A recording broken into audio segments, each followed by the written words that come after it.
할렐루야. 오늘도 복되고 좋은 날 보내셨을 줄로 믿습니다. 우리 예수 믿는 사람들에게 있어서 언제나 하루하루가 즐거운 날이고 행복한 날 아닙니까?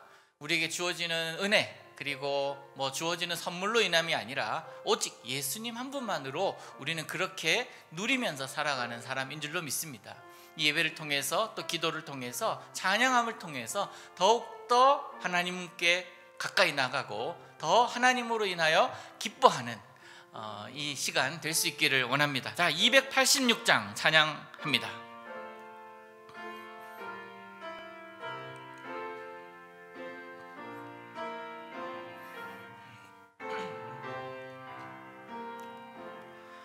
주 예수님 내 맘에 오사 날 붙들어 주시고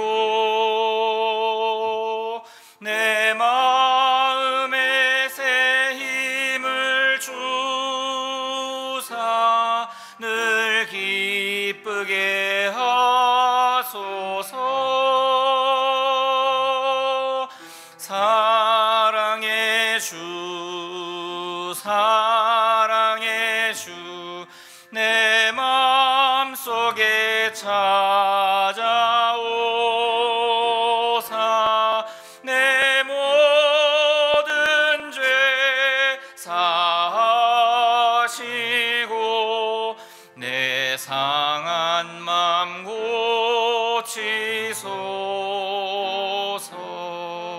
주 예수님 내 맘에 오사 내 소원 다하시고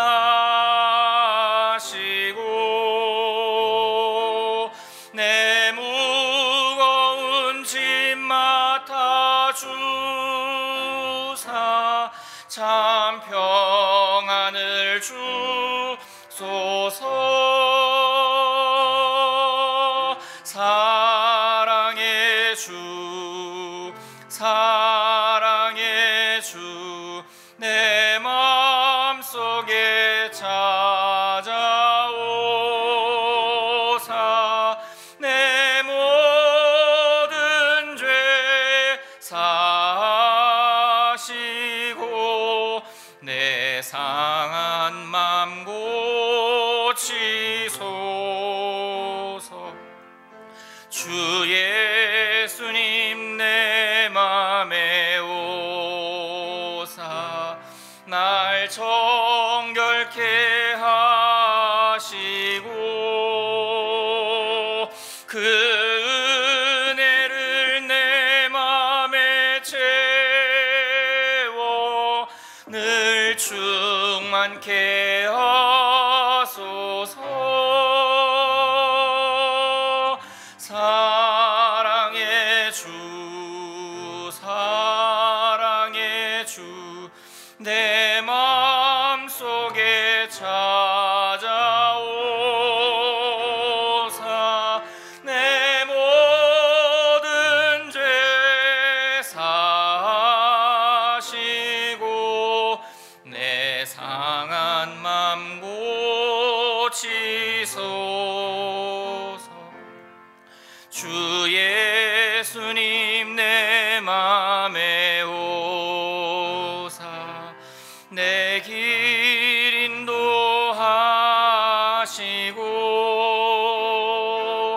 주 성령을 내 맘에 채워 늘 충만케 하소서. 사랑의 주, 사랑의 주, 내 마음속에 찾아오사 내 모든 죄 사하시고 내 상한 맘 고치소서.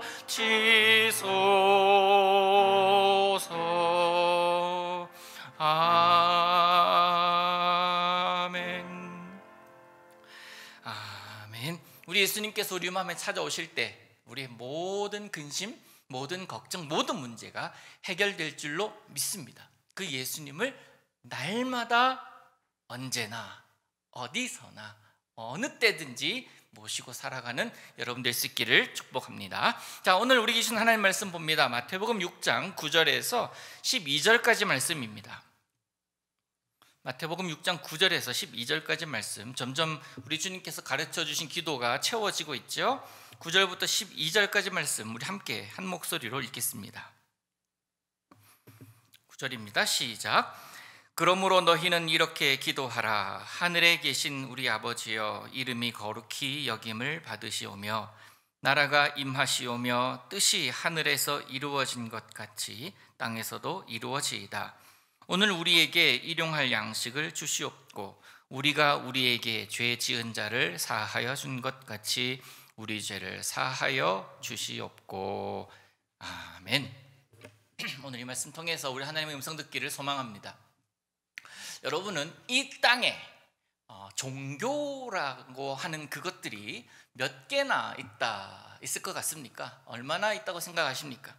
오늘 말씀을 준비하면서 과연 우리가 살아가고 있는 이 21세기, 지금 우리가 살아가고 있는 이 시대에 사람들의 마음에 영향을 주고 있는, 인식 가운데 영향을 주고 있는 종교가 몇 개가 있는가를 한번 찾아봤습니다. 찾아봤더니 2만 개가 넘는다고 그래요. 전 세계에 퍼져 있는, 그래서 사람들에게 영향을 주고 있는 종교들이 2만 개가 넘는다고 합니다. 그 중에서 5대 종교라고 하는 그 종교들이 거의 대부분이에요. 기독교, 불교, 천주교, 힌두교, 이슬람교 이런 종교들이 대부분이지만, 재밌는 것은 이 종교들 2만 개 가운데 북한의 주체 사상도 종교에 속해 있던 것을 보았습니다. 종교란 오랜 역사들을 통해서 사람들에게 영향을 주는, 그래서 사람들의 마음에 안정을 주고 유익을 주는 그런 것입니다. 우리 학교 다닐 때 종교의 목적이 뭐냐라고 물어본다면 대답을 어떻게 썼습니까? 피스 앤 조이예요. 평안을 주고 또 기쁨을 주고 만족을 주는 것, 그것이 바로 종교의 목적이다라고 배웠지 않습니까? 종교는 다 같은 것이다 라고 말하는 자들이 있긴 하지만 엄밀히 따지면 다 다릅니다. 각자의 길이 다르고 또 인간에게 주어지는 문제, 근본에 대한 질문에 대한 해결책이 다 다릅니다. 종교마다 다르잖아요. 그거를 그 종교의 세계관이다라고 이야기를 하는데, 근데 기독교가 다른 종교와의 다른 점이 있다면 그 세계관의 중심에 하나님이 계시다는 겁니다. 즉 다른 종교, 불교나 유교 같은 경우는 모든 사물을 설명할 때, 그리고 특별히 인간을 설명할 때에 그 인간 설명에게 하는 데 있어서 신을 배제합니다. 그래서 자기 스스로의 욕망을 없애고 집착을 없애는 순간 해탈을 경험하게 된다라는 것이 불교의 기본적인 가르침 아닙니까? 근데 반면에 기독교는 하나님을 배제하고서는 아무것도 설명이 안 됩니다. 그런데 희한하게도 하나님이 계시다, 하나님이 살아계신 그런 하나님이시다라는 것을 전제해 놓고 보면, 다시 말해서 모든 문제에 하나님이 개입되었을 때 너무나 쉽게 문제들이 해결되는 것을 우리는 볼 수가 있지 않습니까? 예를 들면 이런 거예요.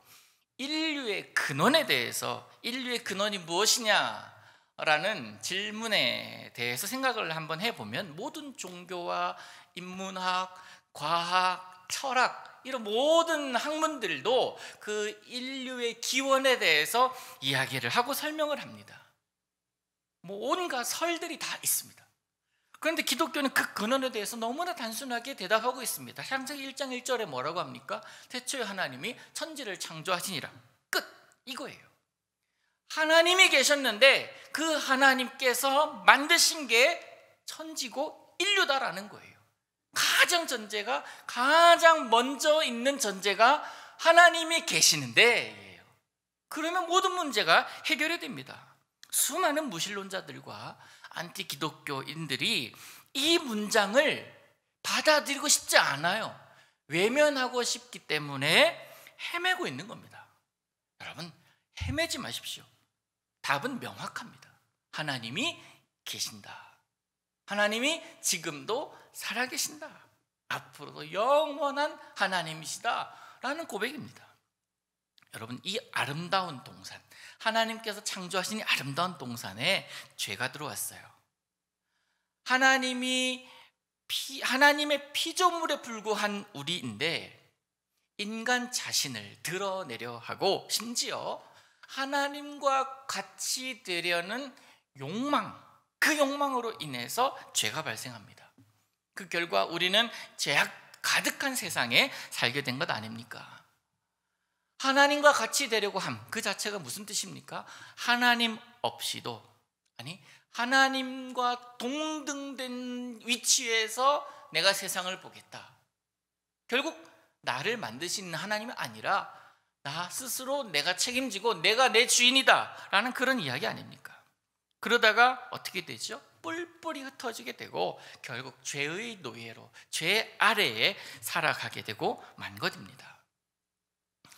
하나님 없이도 살 수 있다, 하나님과 같이 될 수 있다 그러면서 결국 하나님에 대해 등을 돌린 사람들은, 그들의 모습은 하나님에게서 자유했다라고 이야기하지만 사실상 자유함이 아니라 오히려 자신이 더욱더 길을 잃어버리고 방황하게 되고 자기 자신을 옥죄이는 결과를 낳게 합니다. 바로 이런 모습, 인간의 그런 어마어마한 교만함과 무지함, 그 죄를 해결하기 위해서 예수님은 우리 입으로 고백되는 죄 사함에 대한 간구가 필요함을 가르쳐 주십니다. 그것이 오늘 우리가 나눌 이야기입니다. 지난 시간에 우리가 나누었던 일용할 양식을 구하는 기도를 통해서 반드시 생활에 필요한 것들이, 반드시 있어야 될 것들이 해결되었다면 이제는 먹고 마시는 문제가 아니라 내 마음의 근본 문제가 해결되어야 하기 때문에 그렇습니다. 이 죄의 문제는요, 무엇이 해결할 수 있습니까? 딱 한마디로 말씀드린다면 사함을 통해서 해결될 수가 있는 겁니다. 그런데 그 사함을 할 수 있는 자가 누구냔 말이에요.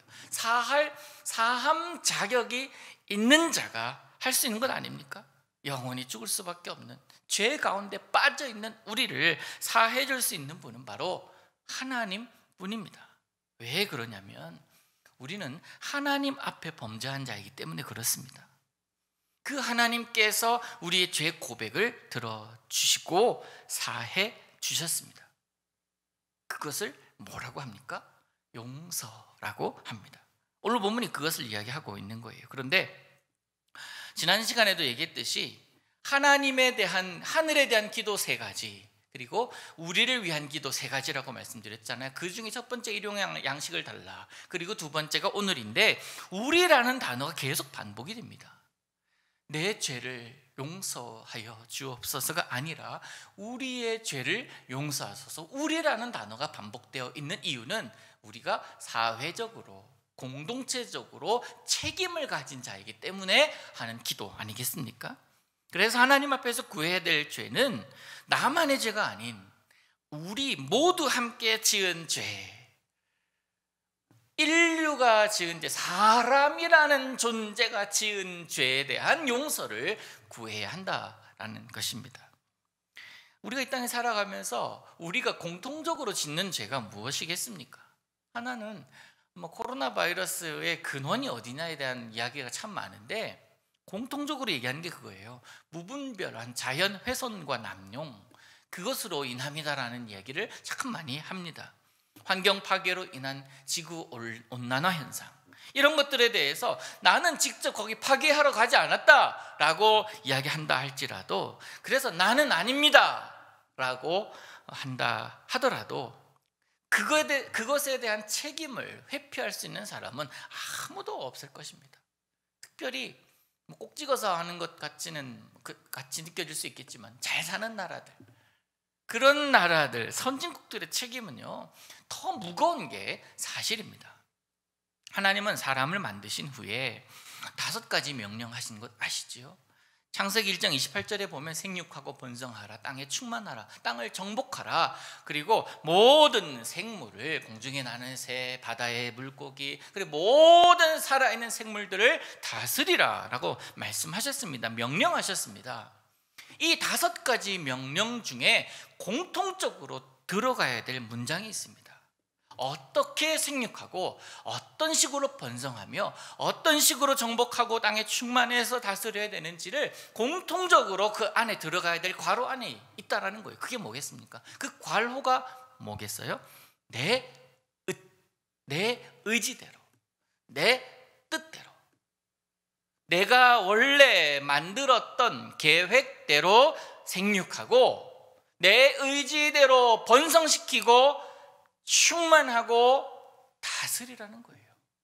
내 의지대로, 하나님의 의지대로 그렇게 다스리라고 사람에게 부여해 주신 그 명령입니다. 그런데 사람들은 어떻게 합니까? 내 이익을 위하여 그 땅을 다스리기 시작합니다. 내 만족을 위하여 그 땅을 정복합니다. 내가 가진 힘을 보이기 위하여 그 땅에 머물며 그 땅을 번성시키고 있습니다. 그러니 문제가 생길 수밖에 없지 않겠습니까?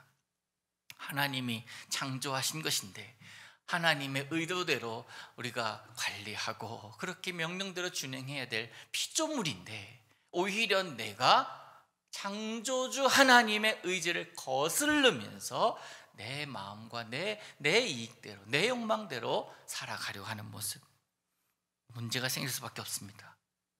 여러분, 하나님의 뜻이 아닌 것은 죄다라고 성경은 분명히 이야기합니다. 성경이 말하는 죄는 하마르티아라고 하잖아요. 관역을 벗어나다, 원래 가야 할 길을 벗어나다라는 뜻입니다. 원래 가야 할 길이 하나님의 뜻인데 그 뜻을 외면하여 가는 것 자체가 죄라고 성경은 말씀하고 있습니다. 그러니 우리 모두가 잘못하고 있는 것 아닙니까? 그리고 또 하나, 그 잘못하고 있는 모습들 가운데 나도 포함되어 있다라는 사실을 자꾸 잊어버립니다. 인정해야 되는데 잊어버려요. 현대사회는 물질 만능주의 사회입니다. 그리고 개인주의적 사회입니다.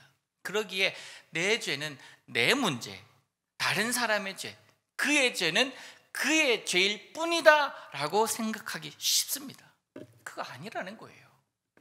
생각해보면 누군가에게 어떤 문제가 생겼다면 그것은 단순히 그만의 문제가 아닐 수 있습니다. 그에게 속한 가정, 그가 속한 공동체, 교회, 그리고 사회, 그것들의 문제일 수가 있다라는 거예요.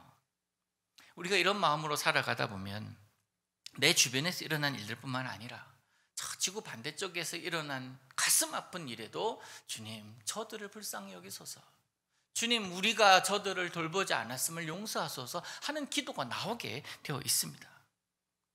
예수님 바로 이 모습으로 기도하라라고 가르쳐주고 계시는 것입니다. 알지도 못하는 사람들, 그 사람들 위해서 내가 무슨 죄를 지었다고요? 지나치다라고 해석할 수 있겠지만 오늘 본문이 그렇게 얘기를 하고 있습니다. 우리가 우리에게 죄 지은 자를 사하여 준 것 같이 우리 죄를 사하여 주옵시고, 우리의 이야기예요. 또한 이렇게 모든 문제를 우리의 문제라고 생각한다면 자연스럽게 그 누구를 향해서도 네 잘못이야 정죄하지 못하게 됩니다.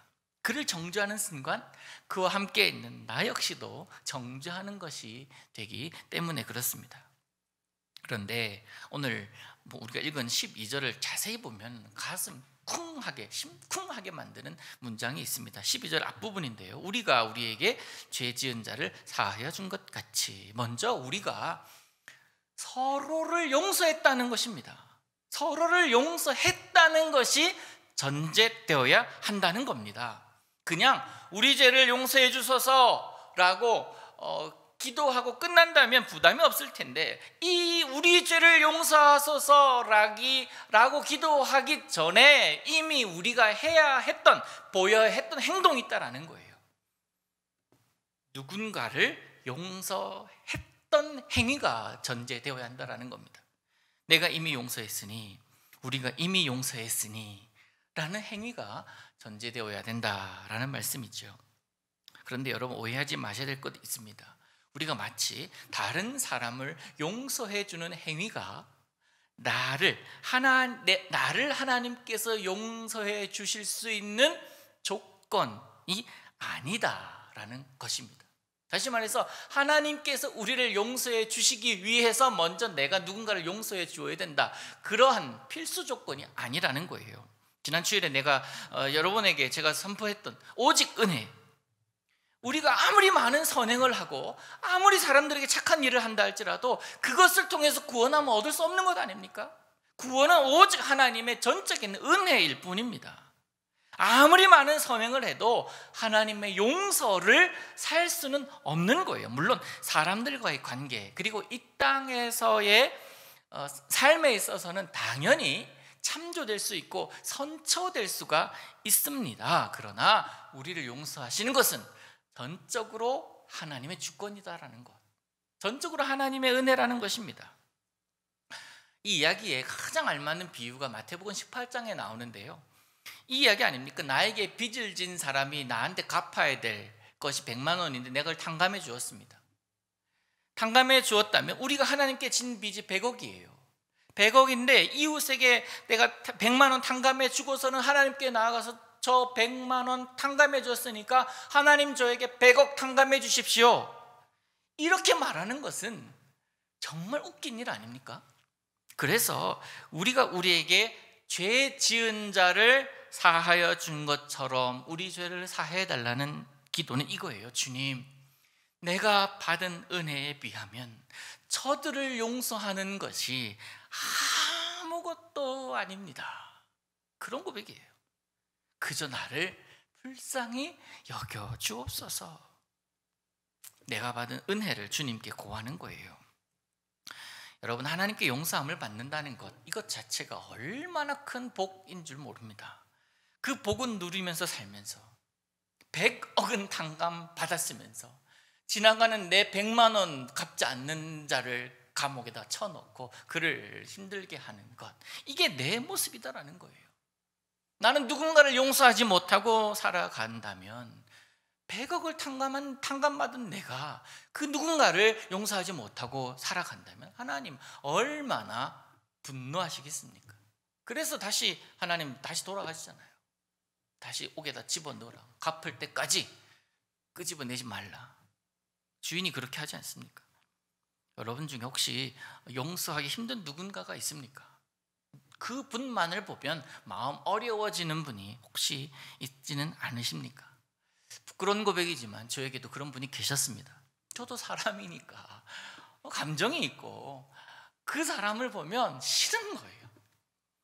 보기도 싫고 생각하기도 싫은 겁니다. 그런데 굉장히 신기한 것, 나와 굉장히 잘 지내는 사람, 나랑 함께 잘 어울리는 사람이 생각나는 빈도수보다 그 좀 싫은 사람, 좀 마음 불편한 사람이 생각나는 게 훨씬 더 많은 것 같은 거예요.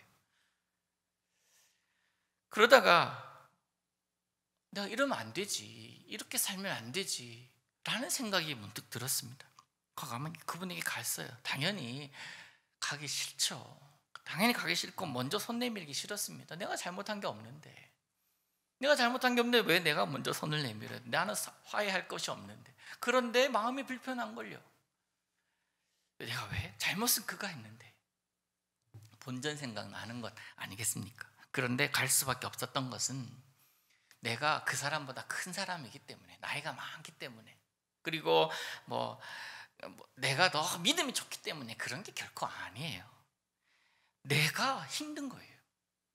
내가 은혜가 안 되는 겁니다. 내가 말씀을 볼 때마다 말씀이 계속 용서하라, 사랑하라, 그 이야기를 할 때마다 계속 내 마음속에 불편한 거예요. 예배 때 방해가 됩니다. 좋은 생각보다 나쁜 생각이 더 머릿속에 있어서 네 주제에 저 사람 하나 용서하지 못하는 그 주제에 무슨 예배를 드린다고 하는 마음속에 영적인 죄책감이 굉장히 많이 드는 겁니다. 그게 싫더라고요. 그게 너무 기분 나쁘더라고요. 여러분 앞에서 고백하기는 그도 그랬고 나도 그랬는데, 서로는 잘 지내요. 각자는 잘 지냅니다. 그런데 서로 연관되고 싶지가 않은 거예요. 서로 쏙 빼놓고 그들끼리 잘 지내는 거예요. 소위 자기 스타일과만 어울리는 모습. 여러분, 예수 안에서 이건 정말 아니지 않습니까? 말로는 기도하는 자이고 사랑 행하는 자이고 은혜를 입은 자, 예수 안에 있는 자라고 하면서 행위는 그렇게 살지 못하면 그거 어떻게 해야 되냐고. 가식 아닙니까? 거짓 아닙니까? 물론 지금은 그 무거운 짐을 벗었죠. 말로만 그리스도인이었던 그런 가식을 벗었던 순간입니다. 용서는 사람마다 다르겠지만 제가 생각하기에 가장 어려운, 사람이 할 수 있는 가장 어려운 행위라고 생각을 합니다. 이것은 마음을 먹는다고 되는 게 아니기 때문에 그래요. 마음 먹으면 행위로 나타나야 되잖아요. 마음은 먹을 수 있어요. 그런데 행위로 나타나지 않을 때 그게 문제가 되는 거 아닙니까? 그래서 어려운 거예요. 사랑하는 성도 여러분, 우리가 마땅히 용서해야 할 사람을 용서하지 않는다면 오늘 우리가 나누는 이 기도는 우리에게 이루어질 수가 없어요. 이미 우리가 우리에게 죄를 지은 자, 그들 서로를 사랑하고 서로를 용서하지 않는 모습에 하나님의 복이 임할 수가 없는 것 아닙니까? 죄 사함은 그래서 의미가 없어요. 내가 하나님 앞에서 살려고 노력해야 그때 주시는 은혜를 깨달을 수 있는 것이지, 머릿속에 은혜가 무슨 이유가 있겠습니까? 무슨 가치가 있겠습니까?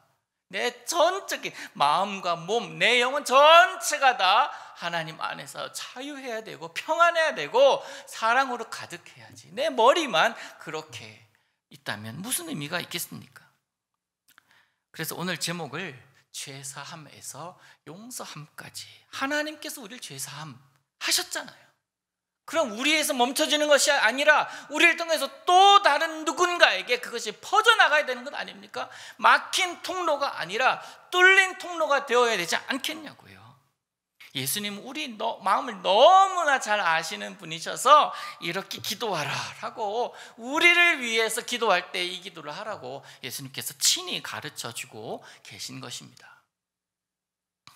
미국의 대통령 당선자인 이제 바이든, 물론 지금도 막 혼란 중에 있지만, 그가 어릴 때 아내와 아들을 사고로 잃고는 엄청난 충격에 빠집니다.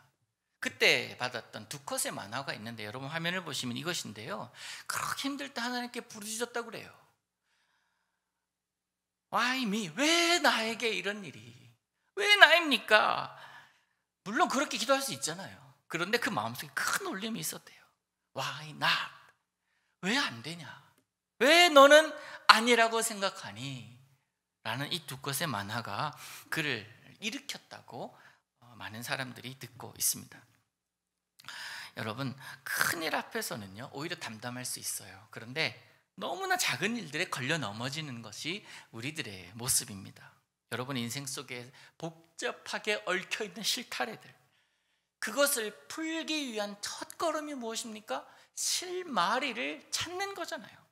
실마리란 실의 첫머리입니다. 그것을 찾지 못하면 실타래는 풀리지를 않아요. 우리 인생은 눈을 뜰 때마다 엉켜있는 실타래를 배달받는 인생, 표현 끝내주지 않습니까? 엉켜있는 실타래를 매일매일 배달받는 인생같이 느껴집니다. 아침에 일어나서 그 엉킨 실타래를 받기 전에 우리가 먼저 기도하는 이유는 실마리를 찾게 해달라는 기도. 그래서 그 엉킨 실타래가 계속 쌓여가는 것이 아니라 주님께서 주시는 지혜로 예수 그리스도의 능력으로 실마리를 찾아서 일일이 하나하나 풀어가는 재미, 그래서 하루하루가 복된 것이고 하루하루가 즐거운 것 아닙니까? 누구 때문에? 예수 그리스도 때문에. 우리의 실마리이신, 우리의 실마리를 찾을 수 있도록 영적으로 우리에게 공급해 주시는 그 능력으로 인하여 우리는 날마다 즐거울 수 있는 것 아니겠습니까? 우리에게 있어서 실마리는 예수 그리스도인 줄로 믿습니다. 그 예수님께서 그분의 이름을 우리에게 주시면서 내 이름으로 그를 먼저 용서하라 라고 말씀하고 계십니다. 그래야 풀립니다. 그래야 속이 시원해집니다. 그때서야 비로소 샬롬이 임하게 되는 것입니다. 우리 예수님은 오늘 말씀을 통해서 그렇게 하렴 이것이 아닙니다. 미래형으로 말씀하지 않으셨습니다. 우리가 우리에게 죄 지은 자를, 죄 이미 졌어, 누군가가 우리에게 잘못했다 그러고 가정하는데 지은 자를 사하여 준 것처럼 이미 우리는 사했습니다. 우리를 힘들게 하고 우리를 괴롭게 하고 우리를 무너뜨리게 하는 그런 자들을 이미 사했다라는 거예요. 이미 용서했습니다. 우리가 그렇게 살아갈 것이라고 믿으시기 때문에 그런 선포하는 거 아닙니까? 여러분이 예수님을 믿듯이 예수님도 여러분을 믿으신다라는 것. 사랑하는 제1의 모든 성도 여러분, 몸뿐만 아니라 마음도 건강하시기를 축복합니다. 내 안에 있는 누군가를 향한 미움, 서운함 있을 수 있어요. 그런데 다 털어버리고 살기를 원합니다. 누군가 그러잖아요. 사랑할 수 있는 시간도 없는데 어떻게 미워할 수 있냐. 사랑할 수 있는 시간도 없는데. 오늘의 말씀을 좀 계속 읽으면서 또 흐름을 좀 생각하면서요, 그 타협은 계속 치다가 계속 멈추고 치다가 멈추고 막히는 거예요. 자꾸 막히는 거예요.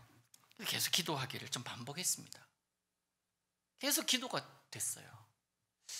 왜 그랬을까? 왜 지금 내가 진도가 나가지 않고 자꾸만 멈추지? 심지어는 한 번씩 정전도 되고 그래요. 멈추기를 반복했습니다. 그때마다 기도해야 되나? 내가 뭐 걸리는 게 없나? 돌아보게 되더라고요. 여러분, 이 말씀에 누군가가 생각이 난다면 그에게 다가가시기를 바랍니다. 그게 순종의 모습입니다. 하나님은 그런 우리를 보기를 원하십니다. 그때 비로소 형통과 샬롬을 경험하는 겁니다. 우리 주님께서 가르쳐 주신 기도가 여러분의 삶에 이미 있습니다. 우리 예수님께서 이렇게 하라라고 말씀하셨습니다. 그런데 우리 고집이 그렇게 하면 내가 손해보는 것 같으니 자꾸 다른 길을 찾아요. 그게 아니라 예수님이 길이라 라고 고백한다면 그 길을 가는 것. 순종하라 하면 순종하는 거예요. 용서하라 용서하는 겁니다.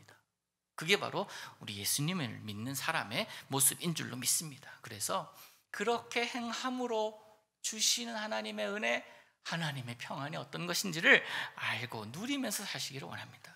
우리 주님의 기쁨, 주님의 즐거움, 우리 주님의 보람이 되는 일은 간단합니다. 주님 말씀에 순종하면 되는 것 아닙니까?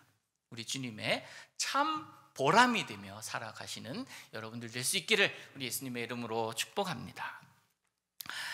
자, 오늘도 아침에 기도했던 것처럼 저녁에도 기도합니다. 123 기도 운동 함께 보면서 한 목소리로 간절한 마음으로 기도하겠습니다. 하나님께서 원하시는 대로, 하나님께서 명령하시는 대로 살아가는 믿음의 사람이 되게 하옵시고, 하루하루의 삶이 하나님의 기쁨이 되게 하시며 우리 삶에는 환희의 노래가 끊이지 않게 하옵소서. 유럽과 미국 등 코로나 바이러스의 3차 대유행으로 많은 사람들이 어려움에 처해져 있습니다. 속히 안정을 되찾아서 평범함 속에서의 은혜를 고백할 수 있게 하옵소서. 에타와 이오타로 인해 고통받고 피해를 입은 우리의 이웃을 기억하여 주옵시고, 그들에게 예수님의 사랑으로 손을 내밀어서 그들이 일어날 수 있도록 물심양면으로 우리를 사용하여 주옵소서. 예수님의 이름으로 기도하옵나이다. 아멘. 우리가 기도했듯이 에타가 우리 이웃에게 준 많은 피해, 아직까지 복구도 되지 않은 상황에서 이웃다가 지나고 있습니다. 생각보다 예상보다 세력은 많이 줄었다고 하지만 여전히 강한 비바람과 폭풍을 동반하고 있습니다. 우리 피해가 최소화되기를 간절히 원하면서 기도해 주시고, 혹시나 여러분들이 아는 마을, 아는 사람들 가운데 도움이 필요하거나 어려움 당해서 우리의 사랑이 필요하다라고 여겨지시는 분들이 계시면 알려주시면 우리가 힘이 될 수 있는 한 도울 수 있도록 노력할 테니까 주변을 잘 살펴보시기를 바랍니다. 어려울 때에 이웃이 진짜 힘이 되는 것 아니겠습니까? 우리 교회는 그것을 위해서 서 있는 공동체임을 여러분 기억하시고 그들을 위해서 더욱더 기억하시고 기도하시고 힘이 되어 주시기를 당부드립니다. 지난 주일에 광고 드렸던 대로 사역팀 지원받고 있습니다. 지금 어제부터 이제 그 온라인 설문조사를 하고 클릭을 하고 지원을 받고 있는데요, 하나만 하시는 게 아니라 중복하셔서 지원하시기를 바랍니다. 중복 지원이라는 것은 나는 가령 예를 들면 예배팀에 지원했는데 다른 데 지원하는 게 좀 부담스럽다, 이게 아니라 예배팀 지원하시고 기도팀에도 지원하시고 선교팀에도 지원하시고 여러 팀에 지원하셔서 하나님의 나라를 풍성하게 만드는 데 여러분 쓰임 받으십시오. 그러기 위해서 사역의 팀이 있는 것이 사역의 장을 열어놓은 것 아닙니까? 여러분 힘들게 하려고 일 시키려고 하는 것 아니에요. 그런 오해 안 가신 줄로 저는 믿습니다만, 혹시나 이것 때문에 어렵다, 마음이 힘들다 그러면은 나는 쉬겠습니다 하셔도 무방합니다. 더 은혜 받기를 원합니다 하시는 분들은 무방하지만, 그러나 그 은혜에 내가 동참하기를 원합니다, 하나님의 나라를 위해서 교회 위해서 힘쓰기를 원합니다 라는 마음을 가지시고 클릭해 주시면 좋겠습니다. 그리고 작년에도 제가 말씀드렸지만 클릭을 안 하신 분들이 아마 계실 거예요. 못 하시는 분이 계실 수도 있겠어요. 그러나 그런 분들은 주일날까지 제가 받을 테니까 주일날 오셔서 우리 부목사님께 이거 지원하겠습니다 라고 말씀하시면 되고요. 하실 만한 분인데 클릭을 안 하고 계신다라는 분은 저에게 어떤 사역팀이든 맡겨만 주시면 하겠습니다 라는 의도로 알도록 하겠습니다. 그래도 되겠죠? 그래서 자유하십시오. 클릭 안 하셔도 됩니다.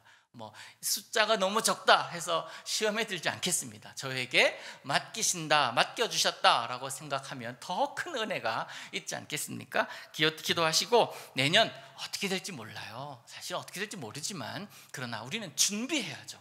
기획하면서 기도하면서 준비해야죠. 하나님 나라를 확장시키기 위해서.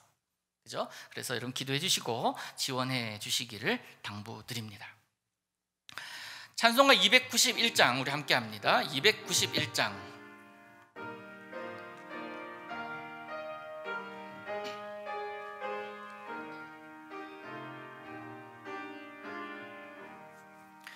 외롭게 사는 이 그 누군가, 마음 아파 헤매는 그대로다. 십자가 형틀에 너 위해 상하신 하나님 독생자 왜 잊었나. 오직 주 예수님 널 돌보신다. 오직 주 예수님 널 사랑해. 손잡아 내 길 인도하시는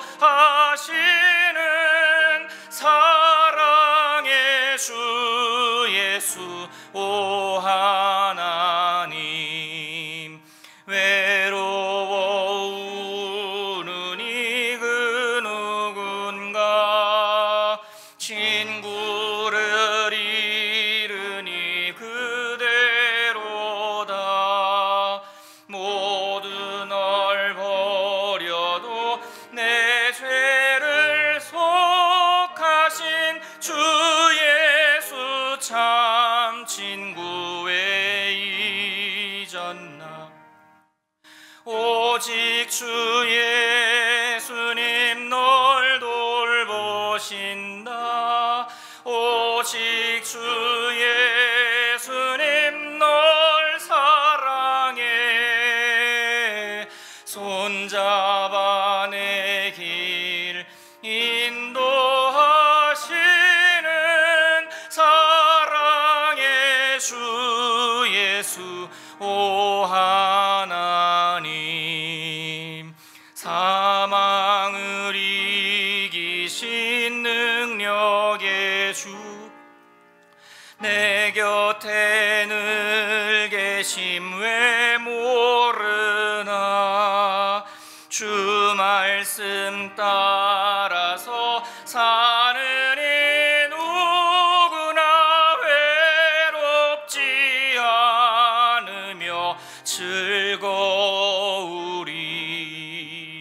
오직 주 예수님 널 돌보신다. 오직 주 예수님 널 사랑해. 손잡아 내 길 인도하시는 사랑의 주 예수 오 하나님. 아멘. 우리 주님께서 우리를 돌보시고 우리를 사랑해 주심을 믿습니다. 그 믿음으로 날마다 주 안에서 샬롬 누리시기를 우리 주님 이름으로 축복합니다. 우리 주님께서 가르쳐 주신, 우리 주님 가르친 기도로 예배 마칩니다. 하늘에 계신 우리 아버지여, 이름이 거룩히 여김을 받으시오며 나라에 임하옵시며 뜻이 하늘에서 이룬 것 같이 땅에서도 이루어지이다.